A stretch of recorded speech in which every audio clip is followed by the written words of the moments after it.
नमस्कार दोस्तों, मैं आपका दोस्त कहानी वाला आप लोगों के बीच फिर एक बार हाजिर हूँ एक नई कहानी के साथ। तो आज की कहानी शुरू करूँ उससे पहले अपनी वही दो बातें। पहला, यह चैनल बिल्कुल भी ऑडियो बेस्ड है, तो आप जिस भी डिवाइस में इस कहानी को सुन रहे हो उसे साइड रखें, कान में ईयरफोन्स लगाएं और कहानी का मजा लें। दूसरा, यह कहानी किसी भी तरीके के बिलीफ को सपोर्ट नहीं करती। अगर आप इन कहानियों में मानते हैं तो ये आपकी खुद की अपनी इच्छा है, नहीं मानते हैं तो वो भी आपकी इच्छा। चलिए बिना वक्त को गवाएं, आज की कहानी शुरू करते हैं। तो कहानी के मुख्य पात्र का नाम है किशोर। किशोर अहमदाबाद में रह के कॉलेज की पढ़ाई कर रहा होता है। किशोर अहमदाबाद में एक हॉस्टल में रहा करता है और उसके बहुत ज़्यादा दोस्त नहीं थे। तो किशोर अपनी अपने लिए कंपनी ढूंढ रहा था, अपने तरह के लोगों से मिलना चाहता था, तो वो इसके लिए इंटरनेट पे बहुत ज़्यादा रहा करता था। वो इंटरनेट पे ही लोगों से बात किया करता था, इंटरनेट पे लोगों से दोस्तियाँ बनाया करता था, जिनसे वो रियल लाइफ में तो मिल नहीं पाता था, पर हाँ, इंटरनेट पे उसकी काफ़ी दोस्त थे, पर रियल लाइफ में उसके उतने ज़्यादा दोस्त नहीं थे। किसी ने उसे बताया टिंडर के बारे में कि टिंडर पे तुम लड़कियों से भी दोस्ती कर सकते हो, तो क्या पता तुम्हें कोई गर्लफ्रेंड मिल जाए। तो वो इस लालच में टिंडर पे चला जाता है और टिंडर पे उसने अपनी आईडी बनाई और टिंडर पे उससे काफ़ी सारे मैच भी मिल जाते हैं। उनमें से एक लड़की थी, ओएन ड्रिला करके, जो कि एक बंगाली कम्युनिटी से आती थी, बंगाली लड़की थी। और किशोर से उसकी अच्छी खासी दोस्ती हो जाती है। किशोर उस लड़की से दिन दिन भर बात किया करता था और उनकी दोस्ती काफ़ी अलग लेवल पे जा चुकी थी। तो उन्होंने एक दिन मिलने का फैसला किया और उन्होंने कहा कि ठीक है, आज बाहर मिलते हैं, डेट पे चलते हैं। तो वो डेट के सिलसिले में वो लोग उन्होंने प्लान बनाया कि चलो पहले मूवी देखेंगे, फिर लंच करेंगे, फिर उसके बाद से देखते हैं करना क्या है। तो वो लोग ऐसा प्लान करते हैं और किशोर एक बताए हुए मूवी थिएटर के पास पहुंच जाता है उनके प्लान के मुताबिक। किशोर ऑन्ड्रिला को पहले कभी नहीं मिल चुका होता है, ना ही उसने उसकी कोई फ़ोटोज़ देखी होती है, क्योंकि टिंडर के प्रोफ़ाइल पे ऑन्ड्रिला ने कुछ कुत्ते बिल्लियों की फ़ोटो लगा के रखी थी। तो वो उससे आज पहली बार देखने वाला था, तो ये काफ़ी नर्वस था और काफ़ी एक्साइटेड भी था। तो किशोर किशोर ने बोला था कि मैं तुम्हें पहचानूंगा कैसे, तो उधर से उस लड़की ने बोला था कि मैं तुम्हें पहचानती हूँ, मैं तुम्हें पहचान लूंगी। और ये लॉबी में बैठ के बस इंतजार कर रहा होता है, तभी इसके पास एक खूबसूरत सी लड़की आती है और आके इसके बगल में बैठ जाती है। बोलती है हाय किशोर। तो अब ये पूरा नर्वस हो जाता है, ये उससे मिलता है, फिर हैंडशेक करते हैं, फिर ये लोग मूवी थिएटर में जाते हैं, मूवी देख के आते हैं। अच्छा, इन लोग का मूवी डेट अच्छा रहता है। फिर ये लोग उसके बाद से लंच भी जाते हैं, ये लंच करते हैं, लंच करने के बाद से फिर किशोर थोड़ा बोलता है कि उससे कि अब आगे क्या करना है। तो वो बोलती है तुम बताओ, तुम्हें प्लान करना था आगे का क्या करना है। तो किशोर उससे बोलता है कि ये बगल में एक पार्क है, क्यों ना हम पार्क में चल के बैठें। तो उस पे ऑन्ड्रिला ने कहा कि एक्चुअली पार्क में बहुत लोग रहते हैं तो मुझे उतना कंफर्टेबल नहीं लगता है, तो अगर तुम चाहो तो मैं एक जगह ले चलती हूँ, तुम वहाँ चल सकते हो। तो किशोर बोलता है कि हाँ बिल्कुल मैं चल सकता हूँ। तो वो बोलती है कि तुम डरोगे तो नहीं, क्योंकि वो मेरा पुराना घर है और मेरे घर वाले उस घर से शिफ्ट हो चुके हैं, वहाँ कोई नहीं रहता है, तो हम वहाँ जा सकते हैं। हम वहाँ पे अकेले प्राइवेट टाइम स्पेंड कर सकते हैं, किसी को कुछ पता भी नहीं चलेगा और हमें अच्छा भी लगेगा। किशोर पहले सोचता है, थोड़ा घबराता है कि अकेले किसी के घर जाना, वो भी वहाँ कोई नहीं है, मैं कहाँ हूँ किसी को नहीं पता है। पर फिर सोचता है कि नहीं, वो तो 1 महीना से इससे बात कर रहा था, लड़की जेन्युइन है, तो वो उसके साथ चला जाता है। फिर किशोर और अंद्रेला एक ऑटो करते हैं और ऑटो से एक बंगले पहुंचते हैं। वो बंगला काफ़ी पुराना लग रहा होता है, वो काफ़ी पुराना, मतलब ऐसा लग रहा होता है कि 10 साल से उस घर में कोई घुसा नहीं है, इस टाइप का वो घर रहता है। और किशोर उस घर के अंदर चला जाता है। पहले तो थोड़ा सा हिचकिचाता है कि तुम मजाक तो नहीं कर रही हो, हम लोग इसमें रहने वाले हैं, यहाँ रहने वाले हैं, चलो ना कहीं और चलते हैं।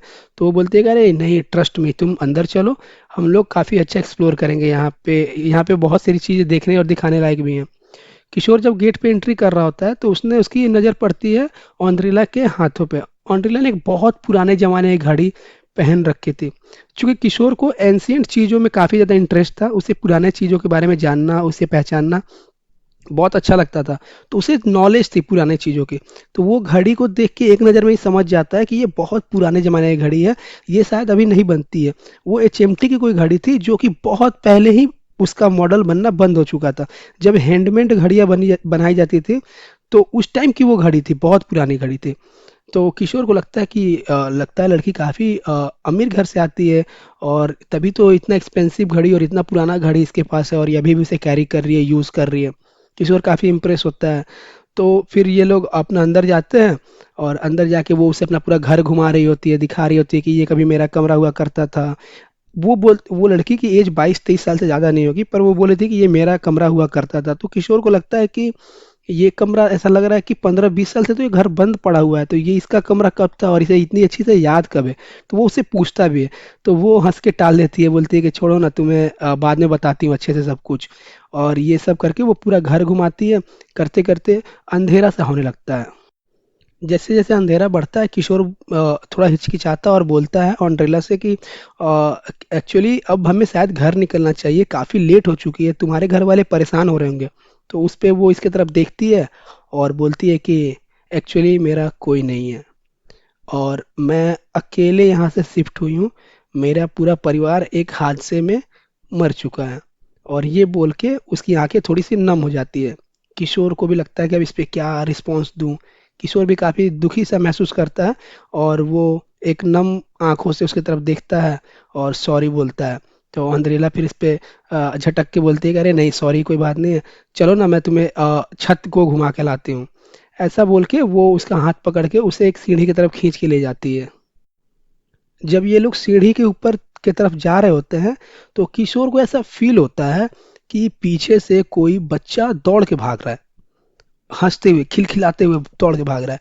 किशोर तुरंत पीछे मुड़ के देखता है। जब से वो पीछे मुड़ के देखता है, ऑन्ड्रेला उसे उसका हाथ कस के पकड़ के आगे की तरफ खींचती है कि क्या हुआ, रुक क्यों गया। तो वो बोलता है कि अरे मुझे लगा कि यहाँ पे अभी कोई।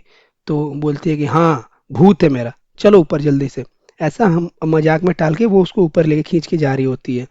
और किशोर को अब थोड़ी थोड़ी चीज़ें अनकंफर्टेबल सी लग रही थी कि ये इतना रात को मैं किसी दूसरे के घर, और ये लड़की कहीं कुछ हो तो नहीं जाएगा, कुछ ऊंच नीच तो नहीं हो जाएगा, कहीं ये बात मेरे घर तक तो नहीं पहुंच जाएगी, क्योंकि वो अपने हॉस्टल से बाहर कभी रात नहीं बिताया होता है।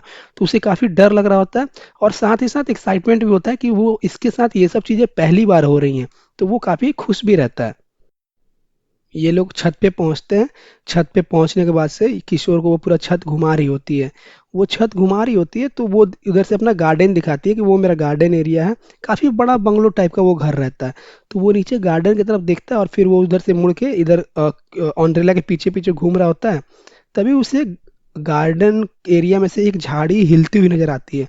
तो वो थोड़ी देर के लिए रुक जाता है। वो रुक के गार्डन की तरफ देखता है। और जब वो गार्डन की तरफ देखता है तो उसे एक आंख नजर आती है, एक इंसानी आंख जो उसे देख रहा होता है। इस पे अब उसके रोंगटे खड़े हो जाते हैं, वो डर जाता है। वो डर के ऑन्ड्रेला की तरफ चिल्लाता है कि ऑन्ड्रेला, इधर आ। तो ऑन्ड्रेला बोलती है कि अरे तुम वहां रुक क्यों गए, तुम आगे आओ ना। तो बोलती है कि नहीं, तुम जल्दी इधर आओ, इधर आओ, मुझे तुम्हें कुछ दिखाना है। तो वो उसके पास आती है, बोलती है क्या दिखाना है। तो वो दिखाता है कि वो देखो वहां पे शायद कोई है। तो वो बोलते कि हाँ, तुम्हें बहुत कुछ दिख रहा है। कुछ तो नहीं है, मैं तो देख रही हूँ, कुछ भी तो नहीं दिख रहा है। तुम इतना डर क्यों रहे हो। ऐसा बोल के वो उसको झटक के उसका हाथ पकड़ के खींच लेती है और आगे की तरफ लेके जाती है। तो अब किशोर थोड़ा सा अनकंफर्टेबल हो रहा होता है कि ये लड़की इतने आराम से यहाँ पे घूम रही है, इतना रात है, इतना घनघोर अंधेरा है, इसे डर नहीं लग रहा। तो वो उससे पूछता है कि तुम्हें डर नहीं लग रहा, क्यों ना हम नीचे चल के बात करें, कुछ लाइट वाइट जला के बात करते हैं। इस पे ऑन्ड्रेला पीछे मुड़ती है, हल्की सी हंसती है और बोलती है कि I am a night person, मुझे अंधेरा बहुत पसंद है, मैं रातों को घूमना बहुत ज़्यादा पसंद करती हूँ। किशोर को इस बात पे कोई ज़्यादा हैरानी नहीं होती है, क्योंकि किशोर भी रात में घूमना बहुत पसंद करता है, उसे भी रात काफ़ी अच्छी लगती है। तो वो बोलता है कि अच्छा, मैं भी ऐसा हूँ, मुझे भी रात में घूमना पसंद होता है, पर ऐसे किसी खंडहर से बंगले में नहीं। मुझे ऐसे सड़कों पे घूमना पसंद है। मुझे अपने दोस्तों के साथ कभी कभार बाहर निकलना अच्छा लगता है, किसी ढाबे पे जाना, खाना पीना अच्छा लगता है। क्यों ना हम चले किसी ढाबे पे खाना खा के आते हैं। तो उस पर अंद्रेला थोड़ा सा झिझक के बोलती है कि नहीं, मुझे बाहर जाना बिल्कुल अच्छा नहीं लगता है, मुझे अपने घर में रहना ज़्यादा अच्छा लगता है। तो किशोर बोलता है तो वही तो चलो अपने घर चलते हैं ना, यहाँ क्या कर रहे हैं, ये थोड़ा सा अच्छा नहीं लग रहा है। तो वो बोलती है कि क्यों, तुम मुझसे तंग आ गए हो। तो इस पे किशोर थोड़ा सा सहम जाता है, बोलता है कि नहीं, मैं तंग नहीं आ गया हूँ, मैं बस बोल रहा था। तो और फिर वो उस बात को टाल देती है, बोलती है कि अरे छोड़ो ना, तुम्हें चलो और कुछ दिखाती हूँ, तुम नीचे चलो। तो वो जब किशोर नीचे जा रहा होता है, तो ये लड़की गेट बंद कर रही होती है, जो छत पे का जो छत वाला गेट होता है वो बंद कर रही होती है। तो वो जैसे गेट जैसे जैसे दीवार की तरफ चिपक रहा होता है, किशोर को गेट के उस तरफ से कोई इंसान दिखाई देता है, जो कि खड़ा होके काफी बड़ी बड़ी आंखों से किशोर को घूर रहा होता है, जैसे मानो कि एकदम से अचानक से वहां पे कोई आके खड़ा हो गया और इसको घूर रहा है। किशोर सहम जाता है और ऐसे उंगली का इशारा करके बोलता है कि वो देखो वहां कौन है। तो अंद्रेला बोलते है कहाँ कौन है। तो वो बोलता है गेट खोलो। तो वो गेट खुलती है, वहां कोई नहीं होता है। किशोर को लगता है कि वो शायद सही में डर चुका है, तो वो बोलता है कि एक्चुअली मुझे चीजें दिख रही हैं, मैंने अभी एक बच्चा को देखा, नीचे झाड़ी में किसी को देखा, अभी यहाँ पे किसी को देखा। अंद्रेला मुझे डर लग रहा है। तो उस पे अंद्रेला बोलती है कि बक ऐसे डरते थोड़ी है, तुम्हें अकेले रहने की आदत नहीं है ना, इसलिए तुम्हें ऐसा लग रहा होगा। तुम चलो मैं तुम्हें नीचे दिखाती हूँ, नीचे मेरा हम लोग का जो खेलने वाला एरिया रहता था जहाँ पे हम लोग बचपन में खेलते थे वो दिखाती हूँ, वहाँ पे बहुत सी चीजें पड़ी हैं अभी भी।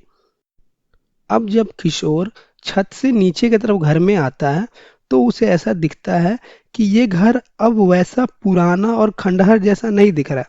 अब ये घर पहले से थोड़ा सा जीवंत महसूस हो रहा है, जैसे मानो कि यहाँ पे जिंदगी है, यहाँ पे लोग रहते हैं, ऐसा वहां पे फील आ रहा था अब किशोर को। और उसे हर घर से किसी की फुसफुसाने बुदबुदाने की आवाजें आने लगती हैं, मानो कि हर कमरा जीवंत हो चुका है और बहुत भरा पूरा सा परिवार है, ऐसा इसे फील होता है। पर इसको देखने से कुछ दिख नहीं रहा है, पर वो कुछ कुछ साउंड्स आ रहे हैं, कमरे कुछ ज्यादा साफ दिख रहे हैं, कहीं कहीं हल्की हल्की सी रोशनी भी दिख रही है। अब किशोर को ये सारी चीजें बहुत परेशान बहुत बेचैन करने लगती हैं कि ये क्या हो गया अचानक से। वो अपने आप को रोक नहीं पाता है और अंद्रेला से बोलता है कि बहुत रात हो चुकी है, मैं अपने घर जाना चाहता हूँ, क्यों ना हम कल मिलें। अंद्रेला आगे आगे चल रही होती है, वो रुक जाती है और रुक के अचानक से बिना इसकी तरफ मुड़े हुए बोलती है, नहीं, तुम अब आज घर नहीं जा सकते। तो उस पे किशोर थोड़ा सा डर के बोलता है, क्यों? थोड़ा सा डर के और थोड़ा सा मुंह पे स्माइल के साथ बोलता है कि क्यों, मैं क्यों नहीं जा सकता। तो बोलती है कि तुम्हें किसी से मिलाना है। तो वो पूछता है कि किससे मिलवाना है। तो बोलते हैं कि अरे सब्र करो, तुम्हें पता चल जाएगा। फिर ये उसे एक कमरे में लेके जाती है जहाँ पे ये लोग बैठ के काफी देर बात करते हैं। किशोर वैसे भी उतना कंफर्टेबल नहीं था अब वहां रुकने पे, पर धीरे धीरे कब 10 बज गए इसे पता ही नहीं चला। तो वो फिर लड़की बोलती है कि हमें कुछ खाना चाहिए ना, क्यों ना कुछ खाना, तुम्हें कुछ खाने का मन है? तो वो बोलता है कि हाँ मुझे कुछ खाने का मन है। तो वो किचन की तरफ जाती है और उस पुराने से किचन में, जहाँ ऐसा लग रहा हो कि यहाँ तो कुछ भी नहीं हो सकता, उस किचन से उसके लिए वो बहुत सारी अच्छी अच्छी चीजें खाने के लिए लेके आती हैं। तो मतलब पैक्ड फूड ही रहता है, पैकेट सब बिस्किट नमकीन ऐसा कुछ लेके आती है, बोलती है आज तो इसी से काम चलाना पड़ेगा। तो किशोर बोलता है कि इस घर में ये सारी चीजें, तो बोलता है अरे मैं कभी कभी आते रहती हूँ तो मैं सब खरीद के रख दिया है कि कभी आऊँ तो अगर कुछ खाने का मन करे तो भूखे पेट ना सोना पड़े, इसलिए मैंने ये सब रख दिया है। और ये सब बोल के किशोर भी वो खाना फाड़ता है और वहीं पे पैकेट वैकेट फाड़ के गिरा देता है और खाने लगता है। फिर ऐसे करते करते रात के 11 साढ़े 11 हो जाते हैं। तो फिर वो लड़की बहुत अच्छा स्माइल के साथ बहुत खुशी के साथ उसको बोलती है कि now this is the time. और ये बोलती है और काफी अच्छे से स्माइल पास करती है किशोर की तरफ। किशोर देखता है और बोलता है कि क्या किस चीज का टाइम है ये। तो बोलती है कि मुझे जिससे तुम्हें मिलाना था वो सभी अब इस कमरे में आ रहे हैं। तो वो सभी कितने लोग हैं तुम्हें पता चल जाएगा। और वो खड़ी होती है। वो जब खड़ी होती है तो देखता है कि पैरों के बहुत सारे आवाज आ रहे हैं, कमरे के बाहर से लग रहा है बहुत सारे लोग हैं और वो लोग घर में घुस रहे हैं। किशोर घबरा जाता है, वो खाने की चीजें उसके हाथ से गिर जाती हैं और वो देखता है सबसे पहले दौड़ते हुए एक बच्चा घर में एंट्री करता है। वो बच्चा, उसके सर पे बहुत बड़ी बैंडेज की पट्टी लगी हुई होती है और ऐसा लगता है कि उसका अभी अभी कहीं एक्सीडेंट हुआ है और वो खून काफी ताजा दिख रहा है उसके सर पे। उस बच्चे के पीछे 3 औरतें कमरे में घुसती हैं और 3 मर्द घुसते हैं। फिर एक बूढ़ा आदमी जो कि अपने लाठी को ठक ठक ठक करके चल रहा होता है, फिर उसकी एंट्री होती है। वो बूढ़ा काफी भयानक दिख रहा होता है, काफी डरावना। और वो सब लोग इस लड़की की तरफ देखते हैं और बोलते हैं कि आखिर तूने कर ही दिया, आज फिर किसी को ले आई। और ये सब बोल के वो सभी लोग हंसने लगते हैं और एक दूसरे को काफी बधाई दे रहे होते हैं, काफी अच्छे तरीके से देख रहे होते हैं, काफी एक दूसरे से गले मिल रहे होते हैं। किशोर की चीखें निकल जाती है, इसे पता नहीं होता है कि अभी करना क्या है। वो चीखने लगता है, बेतहासा चीखता है। जब ये चीख रहा होता है तो वो बच्चा अचानक से कूद के 90 डिग्री के एंगल पे कूद के इसके छाती पे आके गिरता है और बोलता है कि चिल्लाना बंद कर, वरना मैं तेरे कलेजे से अपनी भूख मिटाऊंगा। तभी पीछे खड़ा हुआ वो बूढ़ा व्यक्ति बोलता है, उतर जा, आज मेरी बारी है, ये मेरा शिकार है। ऐसे बोल के वो सब हंसने लगते हैं। किशोर चिल्ला रहा होता है बेतहासा, कोई बचाओ, कोई बचाओ, कोई तो बचाओ। किशोर जिस बेड पे बैठा होता है उस बेड पे खड़ा हो जाता है, दीवार की तरफ चिपक जाता है। ये लोग चारों तरफ से उसे घेरे हुए होते हैं और धीरे धीरे आगे की तरफ चल रहे होते हैं। किशोर इतना ज्यादा डरा होता है, इतना ज्यादा चीखता चिल्लाता है, रोता है कि अचानक से वो बेहोश हो जाता है। उसे पता भी नहीं चलता वो कब बेहोश हुआ और वो धड़ाम से जमीन पे गिर जाता है। जब उसकी आंख खुलती है तो वो एक रोड के किनारे पड़ा हुआ होता है। ये काफी सुबह सुबह का वक्त होता है, 4:30 या 5 बज रहे होते हैं। किशोर को अपने शरीर में बहुत ज्यादा दर्द महसूस हो रहा होता है। ऐसा लगता है कि उसके शरीर में बहुत बड़ा सा वजन रख दिया गया हो, बहुत भारी बोझ रख दिया गया उसके शरीर पे। उससे चलने में भी काफी दिक्कत हो रही होती है, उसका शरीर में काफी ज्यादा दर्द होता है। वो कैसे भी करके अपने हॉस्टल तक पहुंचता है और जाके सीधा अपने बेड पे सो जाता है। जब वो सुबह उठता है तो उसके शरीर में वो दर्द उसे वैसा ही महसूस हो रहा होता है, उतना ही बोझिल, उतना ही भारीपन उसे महसूस हो रहा होता है। वो बाथरूम जाता है, वो नहाता है, पानी से खुद को ठंडा करने की कोशिश करता है, पर फिर भी उसे कुछ खास आराम नहीं मिलता है। वो बाहर निकलता है और अपने एक दोस्त जो उसी हॉस्टल में रह रहा होता है उसे बोलता है कि क्या तुम मुझे हॉस्पिटल ले जा सकते हो, किसी डॉक्टर के पास।